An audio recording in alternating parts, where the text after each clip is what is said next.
जी बच्चों, अस्सलाम वालेकुम। आज हम अपने दूसरे लेक्चर के साथ हाजिर हुए हैं। उम्मीद है आप सब लोग जो है वो खैरियत से होंगे अपने घरों में और खूब जो है वो छुट्टियों को एंजॉय कर रहे होंगे। तो मैं आपसे आज ये डिस्कस करना चाह रहा था कि मैंने एंड पे, इस लेक्चर के एंड पे मैं एक छोटी सी एक अनाउंसमेंट करूँगा, उसको ज़रा गौर से सुनिएगा। तो उससे पहले हम ज़रा कुछ लास्ट लेक्चर के बारे में कुछ बातें कर लें, उसके बाद फिर हम अपने अगले लेक्चर की तरफ चलेंगे। तो बेटा सबसे पहली बात तो आप मेरी याद रखें कि जब भी मैं काम करने लगूं, आप लोगों का काम सिर्फ एक होना चाहिए कि आप लोगों ने जो आपके रजिस्टर्स हैं, आपने अपने अपने रजिस्टर्स निकालने हैं, अपने हाथ में अपनी बुक्स रखनी है और उसके साथ साथ आपने एक बॉल पर अपने पास रखनी है कि जैसे जैसे मैं यहाँ पे लिखता जाऊँ आप उसको समझते जाएं और उसको लिखते भी जाएं साथ साथ। मेरी एक बात आप सबने याद रखनी है कि जो बच्चे इन लेक्चर्स को सुन रहे हैं वो बच्चे जो है अपने जो नीट रजिस्टर्स हैं इन स्पेशली मैथमेटिक्स के, वो आप लोग जो है वो भी साथ साथ करें उनको। अगर आप उस नीट रजिस्टर्स को बनाएंगे तो जब बोर्ड के पेपर्स करीब आएंगे और आपने उन मैथ्स की तैयारी करनी होगी, तो मैथ्स की तैयारी के लिए जब आपका अपने हाथ का लिखा हुआ जो रजिस्टर है अगर वो उधर पड़ा होगा आपके पास, तो उससे ज़्यादा अच्छी तरीके से आप लोग तैयारी कर पाएंगे क्योंकि वो आपके अपने हाथ का लिखा हुआ है। ये नहीं करना कि आप लोग को की बुक मिल ले और की बुक से आप देखना शुरू कर दें। तो कुछ बच्चे अक्सर ऐसे करते हैं कि जी कोई बात नहीं, सर ने समझा दिया, हमने समझ लिया, नोट नहीं करना, हम की बुक ले आएंगे। तो बेटा की बुक से कोई फायदा नहीं है क्योंकि की बुक के अंदर बहुत सारे ऐसे क्वेश्चन हैं जो बहुत डिफिकल्ट वे में लिखे होते हैं, जिसकी वजह से बच्चों के लिए समझना जो है वो काफ़ी मुश्किल हो जाता है। तो इसलिए मेरा आपको यही मशवरा है कि आप लोग जो है वो मेरे साथ साथ लिखते जाया करें, अपने पहले रफ रजिस्टर पे लिख लें, उसके बाद उसको नीट पे नोट कर लिया करें ताकि आपका जो नीट रजिस्टर है वो आप लोगों के पास रहे। ठीक है, तो मैं उम्मीद करता हूँ कि आप लोग जो है मेरी इस बात को समझेंगे। तो इस वीडियो को आप लोगों ने एंड तक देख लिया और लास्ट पे आज मैं एक इंपॉर्टेंट अनाउंसमेंट करूंगा और उसके बाद फिर हम नेक्स्ट लेक्चर अपलोड करेंगे जब अगले लेक्चर की तरफ आएंगे। तो आज हम जरा अपना ये लेक्चर स्टार्ट करते हैं। पिछले लेक्चर की बात करते हैं अब। तो बेटा पिछले लेक्चर में हमने क्या बात की थी? पिछले लेक्चर में हमने ये बात की थी कि हमने क्वाड्रेटिक इक्वेशन में, प्योर क्वाड्रेटिक इक्वेशन में और लीनियर इक्वेशन में कैसे डिफरेंस करना है। मैंने आपको प्योर क्वाड्रेटिक की एक क्वाड्रेटिक इक्वेशन की एक स्टैंडर्ड फॉर्म बताई थी मैंने, और उस स्टैंडर्ड फॉर्म के अंदर हमने कहा था कि वो स्टैंडर्ड फॉर्म किस तरह की होती है। तो देखते हैं। हमने कहा था कि हमारी जो स्टैंडर्ड फॉर्म है वो कुछ इस तरह की होती है, ax² + bx + c = 0। This is our standard form. ये हमारी एक स्टैंडर्ड फॉर्म थी जिसको हम क्वाड्रेटिक इक्वेशन का नाम दे रहे थे। फिर हमने क्या कहा था, if a is equal to 0 then we have bx plus c is equal to 0। ठीक है, this is your linear equation because the highest power of a variable involved in this equation is 1। उसके बाद फिर हमने कहा था if b is equal to 0 then we have ax² plus c is equal to 0 and this is pure quadratic equation. यही बात हमने की थी यहाँ पर। ओके, प्योर क्वाड्रेटिक इक्वेशन की हमने बात की थी। तो अब यही इन्हीं चीजों को हम लेकर चलेंगे। हमने यहाँ से बताना है कि अगर हम इसको सॉल्व करें तो एंड पे जो हमारे पास वेरिएबल आएगा वो कौन सा होगा, वो स्टैंडर्ड फॉर्म होगी, वो लीनियर फॉर्म होगी या प्योर क्वाड्रेटिक इक्वेशन होगी। वैसे आपके बुक के अंदर तो उसने यही कहा है कि पॉइंट आउट करें कि कौन सी क्वाड्रेटिक इक्वेशन है और कौन सी प्योर क्वाड्रेटिक इक्वेशन है। लीनियर का उसने बीच में नाम नहीं लिया, तो इसका मतलब यही है कि लीनियर इक्वेशन जो है वो यहाँ से नहीं बनेगी। ठीक है, तो इसको जरा एक दफा आप लोग लिख लें, 1 मिनट इसको लिख लें जरा जल्दी से। चले, होप सो कि आप लोगों ने लिख लिया होगा। अब हम चलते हैं अपने अगले काम की तरफ। ले जी, अब हमारा अगला काम क्या होगा? अगला काम हमारा ये है। ठीक है, ये आप लोगों को नजर आ रहा है।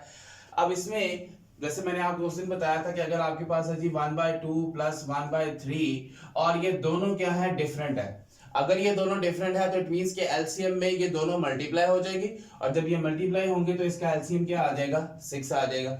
ठीक है, तो बेटा उसी तरह से अगर आप देखें तो यहाँ पर ये दोनों भी क्या है, डिफरेंट है।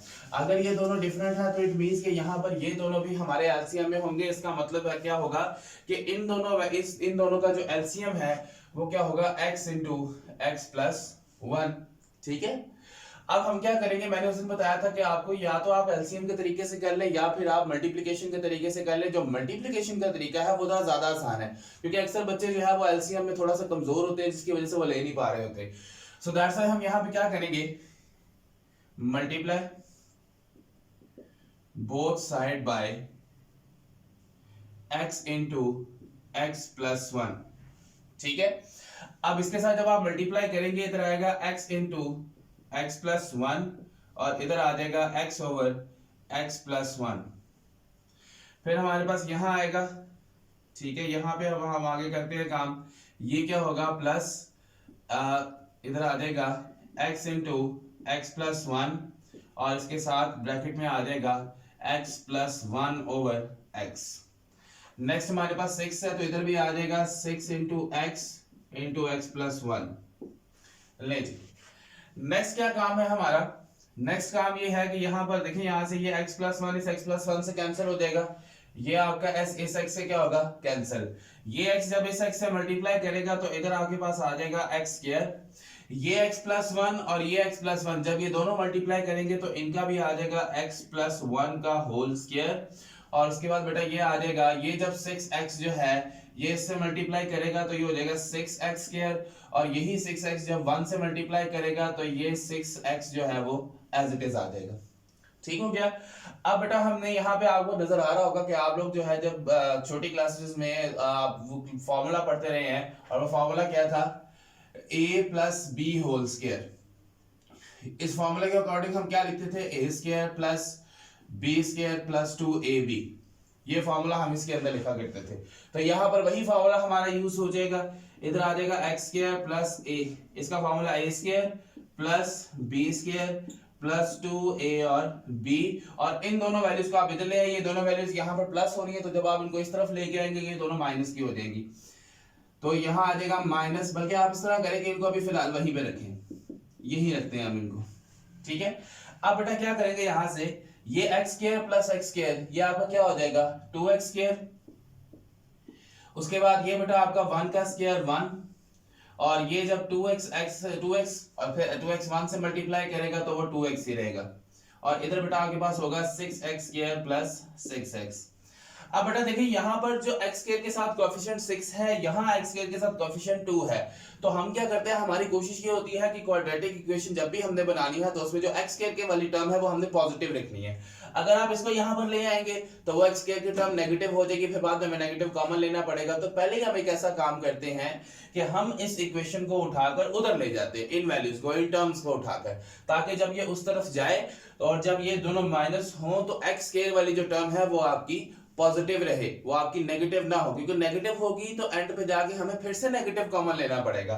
तो यहां से देखें क्या करेंगे, ये आपका 6x स्क्वायर और ये 2x स्क्वायर जब इस तरफ आएगा ये इधर आके माइनस हो जाएगा, फिर ये 6x, ये 2x भी जब इस तरफ आएगा तो इधर आके माइनस होगा, और ये प्लस 1 जब इधर आएगा इधर आके माइनस हो जाएगा। अब फिर इस साइड पे क्या रह गया, 0। वो 0 मैं यहां पर लिख देता हूं, क्योंकि अगर वो 0 आप इधर लिख दें या उस 0 को आप इधर लिख दें उससे कोई फर्क नहीं पड़ता। ले जी, 6x स्क्वायर में से 2x स्क्वायर जब आप माइनस करेंगे तो यहां पर आपके पास क्या आएगा, 4x स्क्वायर। ठीक है, ये 4x स्क्वायर आपके पास आ जाएगा। उसके बाद 6x में से 2x जब आप माइनस कर देंगे तो इधर आ जाएगा 4x, और ये -1 आपका एज इट इज रहेगा। तो ये अब इससे आगे तो हम इसको सॉल्व नहीं कर सकते, तो यही आपका क्या होगा, आंसर होगा। अब सवाल ये आ जाता है कि ये हमारी जो स्टैंडर्ड फॉर्म हमने बनाई है ये क्वाड्रेटिक है या प्योर क्वाड्रेटिक इक्वेशन है। तो बेटा अगर हम यहां से देखें तो इधर x स्क्वायर वाली टर्म भी है, इधर x वाली टर्म है, और इधर इसके साथ साथ कांस्टेंट वाली टर्म भी है। तो it means this is not pure quadratic equation because x involve है इसके अंदर। अगर ये x इन्वॉल्व ना होता तो हम इसको प्योर कहते, otherwise this is quadratic equation. तो बेटा यहां पे आ जाएगा इट इज क्वाड्रेटिक इक्वेशन। ये QE का मतलब है क्वाड्रेटिक इक्वेशन। ठीक है जी, अब हम चलते हैं नेक्स्ट क्वेश्चन की तरफ। ले जी, नेक्स्ट क्वेश्चन की तरफ हम चलते हैं, देखते हैं जी नेक्स्ट क्वेश्चन क्या कहता है। बेटा देखिए बड़ी सिंपल सी बात है कि जैसे आपका यहां पर x और x प्लस 1 था और वो दोनों ही एलसीएम में थे, तो इसी तरह यहाँ पर भी क्या है, x और x प्लस 1 है, तो इसका मतलब ये दोनों भी क्या होंगे, आपके एलसीएम में होंगे। क्योंकि ये दोनों डिफरेंट थे तो दैट्स वाई दोनों से मल्टीप्लाई किया, ये दोनों डिफरेंट हुए तो इन दोनों से भी हमने मल्टीप्लाई कर दिए। तो बेटा अब इसका सोल्यूशन हम अगर स्टार्ट करें, अब आप देख रहे होंगे कि 3 के बाद मैंने 5 वाला लिखा हुआ है, क्योंकि 5 वाला मैंने इस वजह से लिखा है क्योंकि इसका जो फोर्थ पार्ट है वो आप लोगों का होमवर्क है, वो आप लोगों ने खुद करना है, ठीक है। और और ये जब आप कर लें तो कमेंट सेक्शन में मुझे आप लोगों ने बताना है कि आप लोगों ने ये क्वेश्चन किया है या नहीं किया। ले जी यहाँ चलते हैं। तो बेटा x इंटू एक्स प्लस 1 यहाँ पे आ जाएगा, तो यहाँ पे लिखेंगे multiply both side by x into x plus 4। तो बेटा यहाँ आ जाएगा x इंटू एक्स प्लस 4 और इसके साथ आएगा x plus 3 over x plus 4। Next बेटा आपके पास आ जाएगा x इंटू एक्स प्लस 4 और इसके साथ क्या कटेगा आपका x माइनस 5 ओवर x, और फिर इधर 1 multiply by x multiply by x plus 4। अब इसको सॉल्व करते हैं बेटा, ये x प्लस 4 इस x प्लस 4 से कैंसिल, ये x इस x से कैंसिल, तो बेटा ये क्या होगा x मल्टीप्लाई x प्लस 3 और फिर इधर आपके पास आएगा x plus 4 multiply x minus 5 and then बेटा ये क्या होगा आपके पास, या 1 यहां से खत्म हो जाएगा, 1 x से मल्टीप्लाई करेगा तो x ही रहेगा। ले बेटा देखिए यहां से अब क्या होगा, ये x इस x से मल्टीप्लाई होगा तो यहां आ जाएगा x का स्क्वायर, फिर ये x इस 3 से मल्टीप्लाई होगा, ये आ जाएगा 3x, ठीक है। उसके बाद बेटा क्या होगा, यहां से ये माइनस एज इट इज रहेगा, इस x को इससे मल्टीप्लाई करें, ये x स्क्वायर हो जाएगा, ये इससे मल्टीप्लाई होगा, प्लस माइनस हो गया माइनस, x 5 से मल्टीप्लाई करेगा तो 5x आ जाएगा, फिर ये आ जाएगा आपका 4x और देन आपके पास क्या होगा, प्लस माइनस माइनस हो जाएगा और 4 को 5 से मल्टीप्लाई करेंगे तो आपके पास आ जाएगा 20। तो नेक्स्ट बेटा आपका वहां से हम उसको मल्टीप्लाई करेंगे तो यहाँ आ जाएगा ये x स्क्वायर हो जाएगा और ये बेटा आपके पास आ जाएगा 4x, ये 4x आ गया। अब देखते हैं हम इसको सॉल्व कैसे करते हैं आगे। अब या तो जाहिर सी बात है हमारी क्वाड्रेटिक इक्वेशन एंड में बन जाएगी या फिर हमारी प्योर क्वाड्रेटिक इक्वेशन बन जाएगी, तो अब यहाँ से इसको सॉल्व करेंगे और देखेंगे कि इसके साथ क्या होता है। तो बेटा देखिए यहाँ से x square plus 3x minus into x square, यहाँ पे x स्क्वायर, ठीक है, फिर माइनस 5 प्लस 4। बेटा याद रखना है कि जब भी आप प्लस माइनस कर रहे होंगे तो जो साइन आपका बड़ी वैल्यू के साथ होगा उसी वही साइन आपने लगाना है। तो इस वक्त आपका माइनस जो है वो 5 के साथ है, अब 5 बड़ी वैल्यू है तो इट मींस कि यहाँ पे प्लस का x नहीं आएगा बल्कि माइनस का x आएगा और ये बेटा आपका आ जाएगा माइनस 20। उसके बाद बेटा यहाँ पर क्या होगा, एक्स स्क्वायर प्लस 4x। अब बेटा हम क्या करते हैं, इन वैल्यूज को उठा के इधर ले आते हैं, क्या करेंगे, x square plus 3x minus x square minus minus plus x minus minus plus 20 is equal to x square plus 4x। बेटा अगर आप यहां से देखें ये एक्स स्क्वायर इस एक्स स्क्वायर से हो जाएगा कैंसिल, ठीक है, ये 3x प्लस x, ये वाला 3x और ये वाला x दोनों प्लस होंगे तो ये हो जाएगा 4x plus 20 is equal to x square plus 4x। अब आप क्या करें, एक्स स्क्वायर को मैंने आपको पहले कहा कि आपने एक्स स्क्वायर को हमेशा पॉजिटिव रखना है, जो एक्स स्क्वायर वाली वैल्यू है, तो इट मींस कि आप उसको इधर ना लाएंगे, कि अगर आप उसको इधर लाएंगे तो माइनस आ जाएगा इसके साथ, तो फिर हमें माइनस कॉमन निकालना पड़ेगा। तो इस झंझट से निकलने के लिए हम क्या करते हैं, इन सारी वैल्यूज को हम उस साइड पे ले जाते हैं। तो बेटा सबसे पहले हम लिखते हैं एक्स स्क्वायर, ठीक है, और फिर बेटा ये आ जाएगा प्लस 4x, ये वाला 4x इधर आएगा तो ये माइनस हो जाएगा और ये 20 वाला जब इधर आएगा तो ये भी माइनस हो जाएगा और इस तरफ रह गया 0। मैंने आपको पहले कहा है कि 0 रहता तो इस तरफ है, अब उस 0 को चाहे आप इक्वल टू 0 इस साइड पे लिख लें या इक्वल टू 0 उस साइड पे लिख लें, उससे आपका कोई फर्क नहीं पड़ेगा। अब बेटा यहाँ से 4x जो है वो 4x से कैंसिल हो गया, तो क्या बचा आपके पास, एक्स स्क्वायर माइनस 20, ये बचा है आपके पास। अब जरा सोचे कि ये आपकी कौन सी इक्वेशन है, यहां तो ये हमारे क्वाड्रेटिक इक्वेशन बन रही थी, लेकिन यहां पर आपकी कौन सी इक्वेशन बन रही है, सोचे जरा, सोचे, थोड़ा दिमाग लगाए जरा, बताएं ये आपकी इक्वेशन कौन सी बन रही है, प्योर क्वाड्रेटिक इक्वेशन बन रही है। क्यों, क्योंकि यहां पर आपके पास जो x है वो मौजूद नहीं है, जिसकी वजह से ये क्या बन रही है, प्योर क्वाड्रेटिक इक्वेशन। तो बेटा हम यहाँ पे इसको लिख लेंगे फिर, it is pure quadratic equation. ठीक है जी, तो ये मैं थोड़ा सा साइड पे हो गया हूँ, जल्दी से बेटा इसको आप लोग नोट कर ले, इसका स्क्रीनशॉट ले लें, जो भी आप लोगों ने करना वो कर लें, ताकि हम जो है वो आगे काम करें इसका। ले जी, उम्मीद है नोट कर लिया होगा, हम आगे काम करते हैं इसका।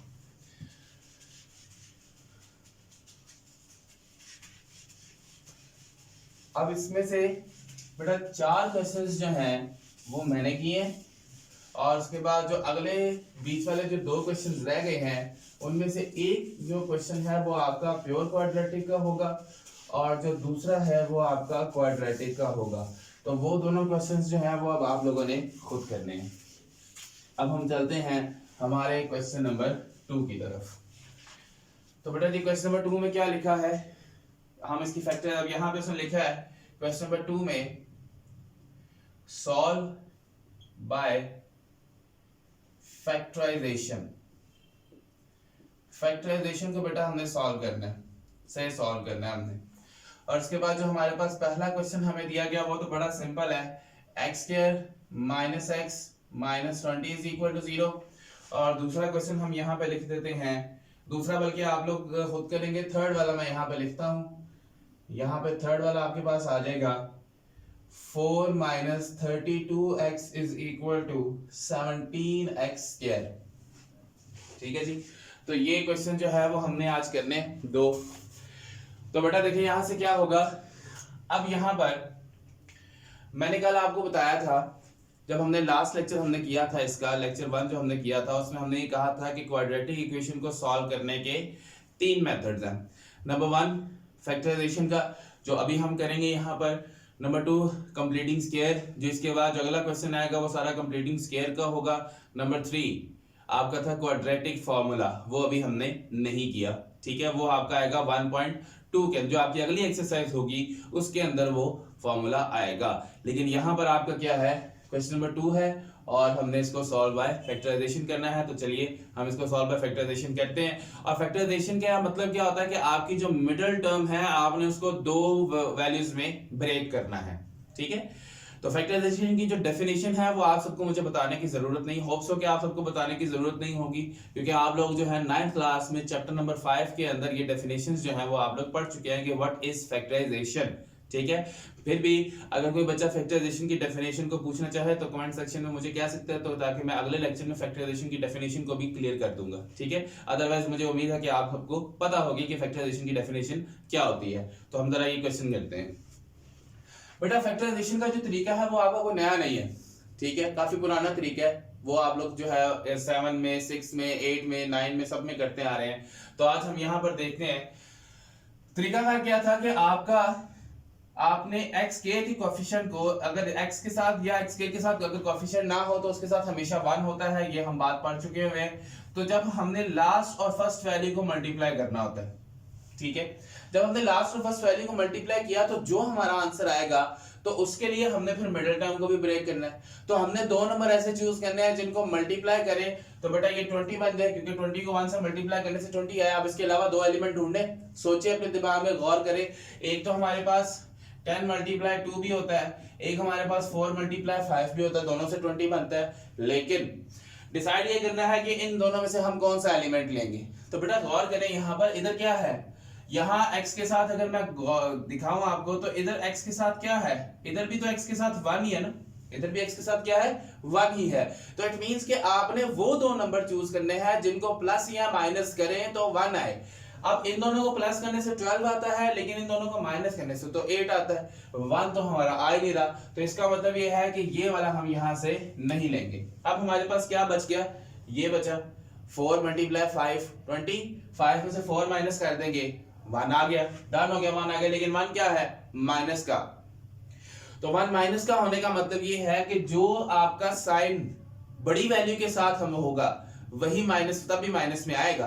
इट मींस कि आपने माइनस किस देखे ना, एक तो 5 माइनस 4 आ जाएगा प्लस का 1, लेकिन हमने बनाना है माइनस का 1। तो इसलिए हमारी मजबूरी क्या है कि हमें बड़ी वैल्यू के साथ माइनस लगाना पड़ेगा ताकि यहाँ पर हमारा माइनस आ जाए। सो दैट्स व्हाई यहाँ पर फिर हम क्या लिखेंगे, इधर आ जाएगा इसके सोल्यूशन में x square minus 5x plus 4x minus 20 is equal to 0। अब देखना है कि इन दोनों में से कॉमन क्या आ रहा है आपका, तो बेटा इन दोनों में से आपका x कॉमन आ रहा है, x माइनस 5, और इन दोनों में से अगर हम देखें तो एक चीज याद रखनी है कि आपने इन दोनों में से एक ऐसी वैल्यू कॉमन लेनी है कि यही फैक्टर आपका एक दफा और आगे बने। तो अगर मैं यहां से 2 कॉमन ले लेता हूं, सपोज कि मैं यहां से 2 कॉमन लेता हूं, तो ये 2 2 4 हो जाएगा और 2 10 20 हो जाएगा, लेकिन उसका कोई फायदा नहीं है। क्यों? क्योंकि यहाँ पर तो x माइनस 5 है और यहाँ क्या है 2x माइनस 10 है। तो नंबर एक ऐसा कॉमन लेना है कि इस जैसा फैक्टर यहाँ पर भी बने। तो बेटा हम यहाँ से क्या करेंगे, इधर से आप 4 कॉमन लेंगे तो इधर आ जाएगा x माइनस 5, क्योंकि 4 5 20 होता है। अब ये फैक्टर आपका कॉमन है तो बेटा इसको आप कॉमन निकाल लें, x माइनस 5, और ये फैक्टर आपका ये बाकी ये बचा x और 4, तो इसका एक अलग से फैक्टर बन जाएगा। अब आप क्या करें, इसको ये दोनों फैक्टर जो है जो 0 के इक्वल है, इनको 0 से मल्टीप्लाई कर दें, तो x minus 5 is equal to 0 और उसके बाद x plus 4 is equal to 0। तो ये 5 माइनस इधर आकर हो जाएगा प्लस, और उसी तरह बेटा ये 4 प्लस इधर आकर माइनस, तो x इज इक्वल टू 5 और x is equal to minus 4। तो बेटा अब देखें, मैंने एक चीज हमेशा आप लोगों ने याद रखनी है कि जितनी आपकी किसी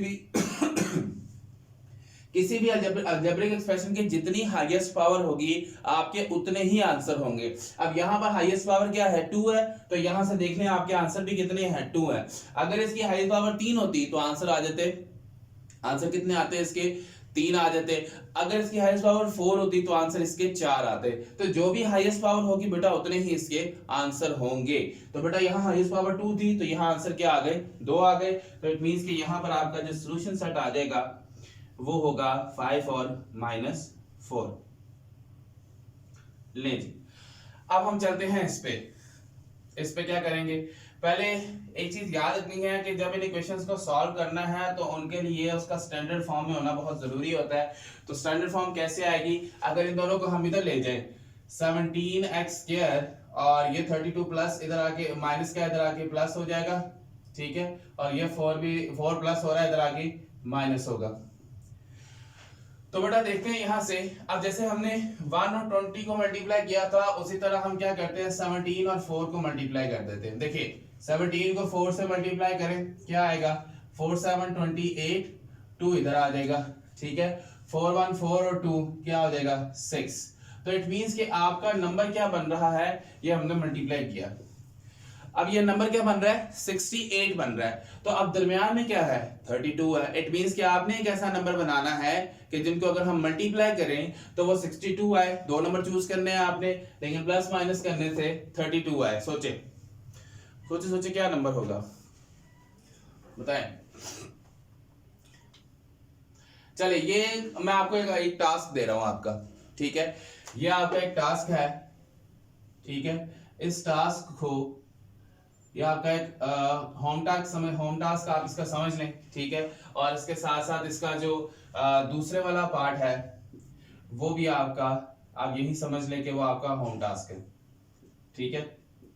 तो ये आपने देखना है, करना है इसको, इसके 2 नंबर ढूंढने हैं आपने। जैसे हमने इसको ब्रेक किया 2 टर्म्स के अंदर, उसी तरह आपने इसको भी ब्रेक करना है 2 टर्म्स के अंदर, ठीक है। और इसका जो दूसरा पार्ट है कोशिश करिए कि वो घर बैठ के उसको करें, तो इंशाल्लाह बाकी काम जो है वो हम कल ही करेंगे। आज के लिए हमारा इतना ही काम चलेगा। अच्छा जी, तो क्या पढ़ा आज हमने हमारे जो क्वेश्चन नंबर 1 का जो पार्ट था, क्वेश्चन नंबर 1 का जो आपका पार्ट था उसमें से जरा हम वो भी क्वेश्चन यहाँ पे लिख लें कि क्वेश्चन नंबर 1 में हमने कौन कौन से क्वेश्चन आपको होमवर्क में दिए। एक आपका जो part number I think so 1 2 3 4, और एक जो आपका पार्ट है वो है 6 वाला, ठीक है। तो ये बेटा ये भी आपके होम टास्क हैं, ये भी ओके, तो याद रखिएगा। अच्छा बच्चे, तो क्या पढ़ लिया आज हमने पहला मेथड पढ़ा पहले तो हमने देख लिया दो क्वेश्चंस को करके कौन सा क्वाड्रेटिक है, कौन सा प्योर क्वाड्रेटिक है, और उसके साथ साथ आज हमने पहला मेथड पढ़ा जो मैंने आपको बताया था कि क्वाड्रेटिक इक्वेशन को सॉल्व करने का जो आपका फर्स्ट मेथड है वो क्या है, सॉल्व बाय फैक्टराइजेशन है। फिर जो हम अगला मेथड पढ़ेंगे नेक्स्ट लेक्चर में वो होगा कंप्लीटिंग स्केयर का, और फिर अगले नेक्स्ट लेक्चर में जो हम पढ़ेंगे वो हमारा क्वाड्रेटिक इक्वेशन का मेथड होगा। तो जब हम क्वाड्रेटिक इक्वेशन पर पहुंचेंगे तो हमारे तीनों मेथड जो है वो वहां पर क्लियर हो जाएंगे। अब बेटा बात यह है कि मैंने आप लोगों से ये कहना था कि आप लोगों को ऑन डिमांड अगर कोई लेक्चर आप लोगों ने समझना हो, मींस कि अगर कोई बच्चा मुझे कमेंट सेक्शन में ये कहता है कि सर मुझे इस लेक्चर में कोई प्रॉब्लम है, या मुझे ये लेक्चर जो है वो सही तरीके से समझ में नहीं आ रहा, या मेरा कोई और मतलब जैसे अब आप दो तरह की बुक्स के मुझे लेक्चर बता सकते हैं, एक मैथमेटिक्स का और दूसरा फिजिक्स का, ठीक है। तो आप लोगों को किसी भी लेक्चर में कोई प्रॉब्लम ना समझ आ रही हो, या किसी लेक्चर में किसी बुक में यानी कि फिजिक्स में या मैथ में आपको कोई लेक्चर जो है या कोई टॉपिक जो है वो आपको परेशान कर रहा हो, तो आप मुझे कमेंट सेक्शन में बता सकते हैं, ताकि मैं उस क्वेश्चन को उस आपका नाम मेंशन करके यहाँ पर मैं वो टॉपिक समझाऊंगा, और वो टॉपिक की मैं एक अलग से लिस्ट बनाऊंगा जिसका मैं नाम रखूंगा ऑन डिमांड टॉपिक्स, ठीक है, जो बच्चों की डिमांड पर बनाए जाएंगे। और लास्ट बात मैंने आज आप लोगों से ये कहनी है कि इंशाल्लाह जल्द ही मैं आपकी जो फिजिक्स की बुक है उनके लेक्चर भी मैं जल्द ही स्टार्ट करूंगा, कुछ दिनों में, एक हफ्ते में या 2 हफ्ते में, मे बी नेक्स्ट मंथ में कोशिश करूंगा कि जल्द से जल्द जो है इस मैथमेटिक्स के साथ साथ मैं फिजिक्स के लेक्चर जो है उनको भी स्टार्ट कर दूं।